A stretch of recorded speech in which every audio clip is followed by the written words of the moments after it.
भारत माता की जय दोस्तों, जय श्री राम। कैसे हैं आप सब? शानदार दोस्तों, मैं भी शानदार हूं। आज मैं आपके सामने लेके आया हूं एक न्यूज। ये मैंने अभी देखी। 535 बिलियन डॉलर 535 बिलियन डॉलर का हमारे पास फॉरेक्स है। फॉरेक्स मतलब फॉरेन रिजर्व नहीं, फॉरेक्स अलग हो गया। फॉरेन एक्सपेंडिचर, फॉरेन रिजर्व जो होता है भारत की रिजर्व बैंक के पास, एक तो भारतीय मुद्रा होती है, पैसे रुपए, ये रिजर्व रहता है, सोना भी रहता है, और जो फॉरेन रिजर्व रहता है उसमें ये सारी चीजें आ जाती। क्या क्या काउंट होता है मुझे अभी उसकी डिटेल नहीं है, मैं आएगी उसको दे दूंगा। लेकिन वो ये कहते हैं कि जैसे मान लीजिए हमारे पास रुपया है, रुपया हमारा अपना है, और अगर डॉलर है, अमेरिकन डॉलर ही मान लेते हैं अभी, अमेरिकन डॉलर भी आता है उसमें, यूरो भी आता है, ऑस्ट्रेलियन डॉलर भी आता है, बहुत सी मुद्राएं आती, करेंसी आती है।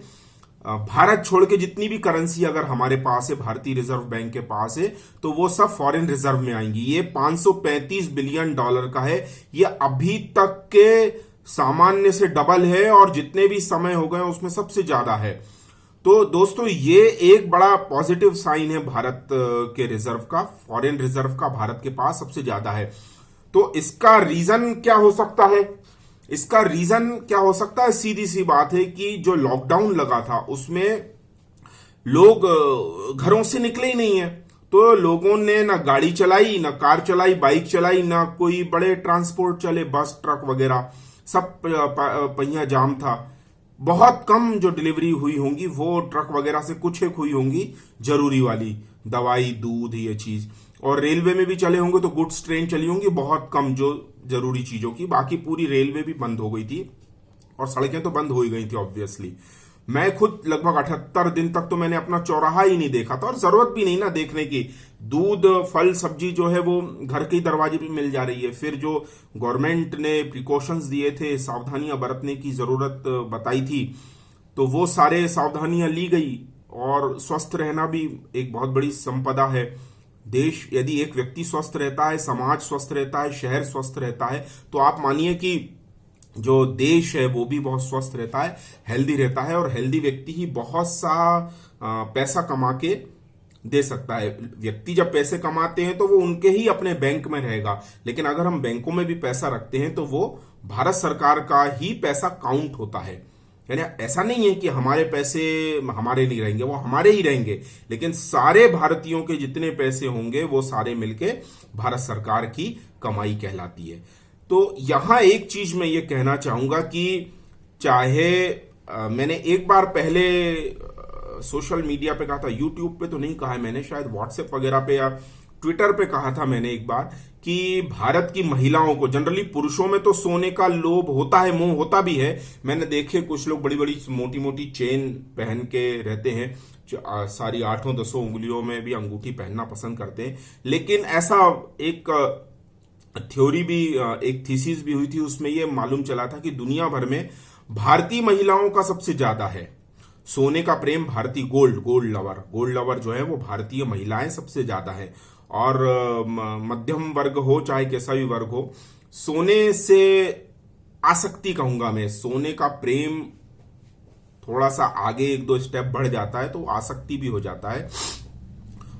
मैं यहां पर यह कहूंगा कि भारतीय महिला हो या भारतीय पुरुष हो, सभी दंपत्ति हो चाहे सिंगल हो, कोई भी हो, अगर आप सोने से थोड़ा सा मोह, गोल्ड से अगर थोड़ा सा मोह अगर आप कम कर सके, तो यहां थोड़ा सा आपको अजीब लगेगा कि लोग सोना खरीदने का बोलते हैं। मैं बोल रहा हूं सोना आप, यदि आप अपनी जरूरत, देखिए पहले क्या होता था कि देश के तौर पर भी कहें तो पहले राजा महाराजा होते थे, किसी ने किसी राजा को जीत लिया, किसी ने किसी राजा को जीत लिया, हरा दिया। कोई की करेंसी ये है, कोई की करेंसी वो है, तो लोग क्या करते थे, सोने या चांदी में अपने धन को रखना ज्यादा पसंद करते थे। अब आज भारत एक रिपब्लिक डेमोक्रेटिक कंट्री है, और राजे रजवाड़े वाला बात भी नहीं है कि फलाना रजवाड़ा खत्म हो गया तो उसके सिक्के खत्म हो गए, या ठिकाना रजवाड़ा आ गया तो उसके सिक्के आ गए, तो ऐसा कुछ है नहीं। तो यहां पर क्या है कि देखिए, भारत का रिजर्व बैंक भी अपने पास एक रिजर्व बना के रखता है कि जो रिजर्व सरप्लस है, रिजर्व और उसका सरप्लस मतलब उस पर जो फायदा हुआ है वो सरप्लस समय समय पे रिजर्व बैंक का मालिक यानी भारतीय सरकार ले लेती है। तो ऐसा ही रिजर्व घरों में बना के रखा जा सकता है, इसमें कोई दिक्कत नहीं है। तो ज्यादा अच्छी चीज होगी कि आप जैसे सोना, मान लीजिए मैं थोड़ा सा बढ़ के बता रहा हूं, मान लीजिए आपके पास 10 तोला सोना है, तो या तो उसको 11, 12, 15 तोला मत कीजिए, और यदि हो सके तो उसको 10 तोले को 5 तोले कर दीजिए। किसी के पास अगर मान लीजिए ज्यादा ग्राम, हाँ 10 तोले मतलब 100 ग्राम हो जाएगा, 100 ग्राम को 50 ग्राम कर लीजिए।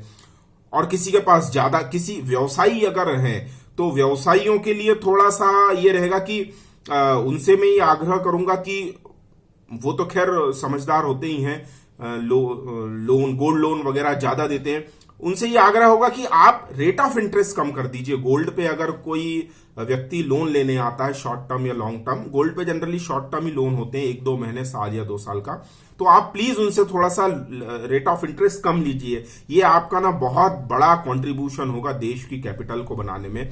क्या होता है, मध्यम वर्ग मर जाता है। मैंने भी मकान बनाया, बहुत मुश्किल होती है मकान बनाने में, और ऐसे समय पर क्या होता है कि 5 से 10%, मतलब आप समझ लीजिए कि 12 पंजे 60 से लेके 120%, मतलब जितना, जैसे मान लीजिए आपने 2 लाख रुपए लिए हैं तो 2 लाख तो ब्याज बैंक लेती 14%, यानी 1 साल का लेगी 2 लाख पे 28,000 रुपए। लेकिन वहीं ये जो बैंकें होती हैं वो 40%, 48% के हिसाब से 1 साल भर का 96,000 रुपए हो जाएगा, और कहीं कहीं तो इसका डबल भी हो जाता है। यानी 2 लाख रुपए अगर आपने ब्याज पे लिए हैं तो 2 लाख ही आप उसका ब्याज चुका रहे हैं और 2 लाख आप इसका मूल चुका रहे हैं। कई बार बहुत सी मुश्किलें भी आ जाती है, ऐसी न्यूज आती है कि लोग प्राइवेट प्लेयर्स का पैसा नहीं चुका पाए और उनके डर या घबराहट या बेइज्जती की वजह से उन्होंने सुसाइड कर लिया। तो ये सारी चीजें नहीं होना चाहिए। वापस से मैं आता हूं गोल्ड पे। तो दोस्तों, मेरा ये यहां पर ये कहने का मतलब है कि यदि हमारा ऐसा कोई काम जो हमारे देश को स्टेबिलिटी देता है वो यदि हम कर सकते हैं तो ये भी कोई कम देशभक्ति नहीं है। हम पैसे से भी पैसा सेव करके, कम पैसा खर्च करके, यानी ज्यादा पैसा बचा के अनयूजुअल चीजों पे पैसे खर्च ना करें, बेकार की चीजों के खर्च ना करें, जरूरी चीजों पे दें, जरूरी व्यक्ति को काम दें। ये सारी चीजें अगर हम करते हैं तो आप यकीन मानिए कि आप भी बहुत बड़े देशभक्त हैं, देश सेवा कर रहे हैं। भारत के निर्माण में आपका भी बहुत बहुत बहुत बहुत बड़ा योगदान है। तो यहां पर महिलाओं के लिए तो ये स्पेशल है, और जो पुरुषों में तो मैंने कम देखा है, फिर भी जो पुरुष गोल्ड से लदे फदे रहते हैं वो अगर एक आधा गहना भी अगर कम पहने तो बड़ी मेहरबानी होगी। और लॉकर में तो बहुत ही, लॉकर में रखा हुआ सोना ना, बिल्कुल आप समझ लीजिए कि ये रगों में दौड़ता जो खून है ना, वो दौड़ता नहीं है, वो एक तरह से रगों में स्टैग्नेंट वाटर हो जाता है। यानी जो दौड़ता पानी रहता है तो वो शुद्ध रहता है। स्टैग्नेंट वाटर क्या होता है, रुका हुआ पानी, मतलब कीचड़ है। तो वैसे ही अगर हमने सोना, चांदी, रुपया, पैसा बहुत सारा अगर हमने अपने घरों में रख लिया, तिजोरियों में रख लिया, तो ये एक सड़ांध मारने लगता है। दोस्तों, ये बहुत मुश्किल बात है। अब जैसे मान लीजिए मेरे पास 10,000 रुपए मान लीजिए जेब में रखे मैंने, वो 10,000 रुपए निकाल के मैंने अलमीरा में रख दिए, तो अलमीरा में तो शायद मैं कम खर्च करूंगा, है, क्योंकि वहां जाके लेना पड़ेगा। जेब में रखे तो शायद मैं कैश भी खर्च कर सकूं। लेकिन सोचिए अगर यही पैसे अगर आपने बैंक में रख दिए हैं तो ये वाला पैसा आपका तो रहेगा ही रहेगा। आपने बैंक में 10,000 रुपए डाले तो ये आपका तो रहेगा ही रहेगा, बैंक का हो जाएगा, और बैंक इस बिहाफ पे किसी दूसरे व्यक्ति को 10,000 रुपए का लोन देने का कमिट कर देगा, है ना। और वो व्यक्ति जिसने लोन लिया है वो अगले को पेमेंट की श्योरिटी कर देगा कि देखिए मेरा सैंक्शन हो गया है, आपको मैं 10,000 रुपए फलाना ठिकाना 2 दिन में, 3 दिन में, 5 दिन में देने की श्योरिटी देता हूं। यानी देखिए आपका पैसा आपका ही रहेगा, लेकिन वो बैंक का भी हो गया। बैंक ने किसी को लोन दे दिया, उस लोन वाले ने वो किसी व्यक्ति को अगले को कमिट कर दिया और वो काम पे लग गया। और ऐसी चेन इतनी तेजी से दौड़ती है, आप बिलीव नहीं करेंगे। आपका एक 10,000 रुपया जाने कितनों को रोजगार दे सकता है, और आपको भी वो कम से कम 7% की दर में, जैसे मैंने देखा था कैलकुलेशन में, 1 लाख रुपए पे 7,000 रुपए मिलते हैं। अगर 7% लगाया जाए, 100 पे 7, 1,000 पे 70, 10,000 पे 700, 1 लाख पे 7,000 रुपए सालाना मिलेगा। अगर मान लीजिए आपने उसको एफडी रखा है ना। तो इस तरह से एफडी का तो मैं अभी कैलकुलेशन नहीं कर रहा हूं। तो मेरा ये कहने का मतलब है कि रुका हुआ पैसा हो, चाहे सोना हो, गोल्ड हो, सिल्वर हो, चांदी हो, हीरा जवाहरात हो, कुछ भी हो, ये ऑर्नामेंट को रुकने मत दीजिए दोस्तों, रुकने मत दीजिए। और यहीं से मैं एक चीज और कहना चाह रहा हूं कि जो पैसे की ही समस्या खड़ी हो रही है देश के सामने, अगर तो अभी हम 90 के दशक में देखते थे कि पैरेलल इकोनॉमी चल रही है। पैरेलल इकोनॉमी, पैरेलल इकोनॉमी यानी भारत जैसे मान लीजिए आज 20 लाख करोड़ की अर्थव्यवस्था है, तो इतना ही अमाउंट दाऊद गैंग जैसे हम जिसे कहते हैं, पैरेलल इकोनॉमी इतनी ही चल रही है जो भारत सरकार के अंडर कंट्रोल नहीं है, जो भारत सरकार के अंडर कंट्रोल नहीं है। और ये 20 लाख करोड़ रुपया भारत सरकार चला रही है, 20 लाख करोड़ रुपया अंडरवर्ल्ड से चल रहा है। तो देखिए अंडरवर्ल्ड का पैसा कहां काम आएगा? वो ये हत्या, बलात्कार, लूटपाट, शराब के ठेके, सांसद विधायकों को खरीदना फरोख्त करना, अनस्टेबिलिटी, नॉर्थ ईस्ट में गोलीबारी, आजकल पंजाब और कश्मीर में तो टाइट है, लेकिन मिजोरम वगैरह पे चाइना जैसा जो करता है वो अनस्टेबिलिटी कर सकता है। तो ये सारी चीजें हो सकती है। मुद्दे की बात ये मैं कहना चाह रहा हूं दोस्तों, वीडियो लंबा ना हो जाए इसलिए मैं जल्दी वाइंड अप करूंगा, क्योंकि लोगों का डाटा भी रहता है, लोग उतना ही देखते हैं जितना उनका डाटा हो।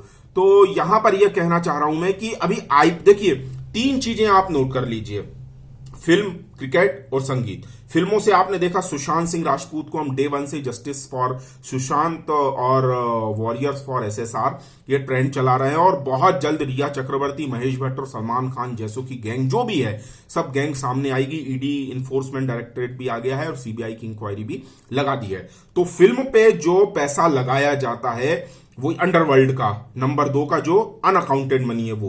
उसके बाद म्यूजिक इंडस्ट्री, म्यूजिक इंडस्ट्री भी बहुत गोलमाल करती है दोस्तों, लोगों को बाहर ले जाती, बाहर ही पेमेंट करवाती है, और वहां का जो उनका पेमेंट है वो यहां किसी और को कौन सा हवाला कांड बोलते हैं। मतलब जैसे मान लीजिए मैंने बाहर ऑस्ट्रेलिया या दुबई में कहीं 5 लाख रुपए लेना है, तो मैंने वहां वो पैसे लेके किसी और को दे दूंगा मैं, और यहां आके किसी व्यक्ति से वो 5 लाख रुपए ले लूंगा। तो ये हवाला होता है, इसमें हुआ कुछ नहीं है, लेकिन वो जो वहां पैसा जो देना था वो वहां पे चला गया, वो किसी तरीके से आएगा डिटेल में तो मुझे पता नहीं हवाला कैसे होता है। इस तरीके से पैसा छुपा के, दबा के कहीं से लाया ले जाया जाता है जो बिना बताए होता है। तो ये हो गया म्यूजिक इंडस्ट्री। तीसरी हो गई है क्रिकेट। क्रिकेट दोस्तों लोग बिल्कुल भगवान की तरह देखते हैं। तीसरी बात क्रिकेट, फिल्म, क्रिकेट, संगीत। क्रिकेट लोग बाग बिल्कुल दीवानगी की हद तक देखते हैं दोस्तों। विराट कोहली, सुनील गावस्कर, सचिन तेंदुलकर, कपिल देव, सारे अच्छे लोग हैं, मैं किसी की कोई बात नहीं कर रहा हूं। लेकिन यहां पर अगर मान लीजिए पैसा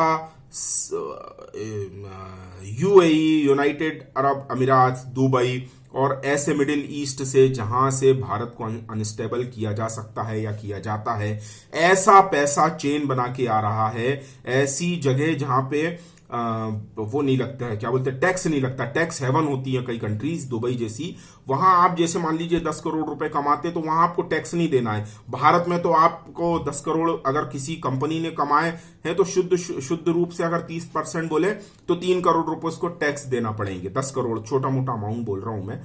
तो यहां से वो ना कमा के वो शो करेगा कि मैंने दुबई में कमाए हैं। ये इस तरह से होता है हवाला। जैसे मान लीजिए भारत का व्यक्ति है, भारत में पैसे कमा रहा है या दुबई में कमा रहा है, वो टैक्स तो देगा, लेकिन वो यहां 10 करोड़ रुपए ना बता के वो वहीं पेमेंट ले लेता है, दुबई में प्रॉपर्टी ले लेगा 10 करोड़ की, और यहां पे इंडिया गवर्नमेंट को कुछ नहीं देगा। यानी खाएगा यहां का, गाएगा वहां का, खाएगा पिएगा, यहां की धरती, यहां का सब जो रिसोर्सेज है वो यहां के लेंगे और कमा के वो वहां रख देंगे। तो इसके लिए दोस्तों मैं एक चीज और बोल रहा हूं, बायकॉट आईपीएल। बायकॉट का बी आएगा कैपिटल और आईपीएल का आईपीएल कैपिटल में आएगा। इसमें स्पेस कुछ नहीं देना है। हैशटैग लगा के बायकॉट बी कैपिटल आएगा, बाकी स्मॉल, और आईपीएल के तीनों लेटर्स जो है वो आएंगे कैपिटल में। तो बाइकॉट आईपीएल हमको करना है। क्रिकेट की भी यहां पे हमें तानना है दोस्तों। क्रिकेट से भी बहुत सारा पैसा इधर के उधर होता है। ठीक है दोस्तों, आज के लिए इतना बहुत है, वीडियो लंबा ना हो जाए तो दोस्तों खूब शेयर कीजिए आप। खूब प्रमोट कीजिए, खूब बातें कीजिए मेरे वीडियो चैनल पे, यूट्यूब चैनल पे। और जो दोस्त मुझे प्रमोट करना चाहते हैं, सपोर्ट करना चाहते हैं, उनके लिए मैंने बैंक डिटेल नीचे दे दिए। विद थैंक्स वो मुझे सपोर्ट कर सकते हैं। Thank you very much. Bharat माता की जय। जय हिंद।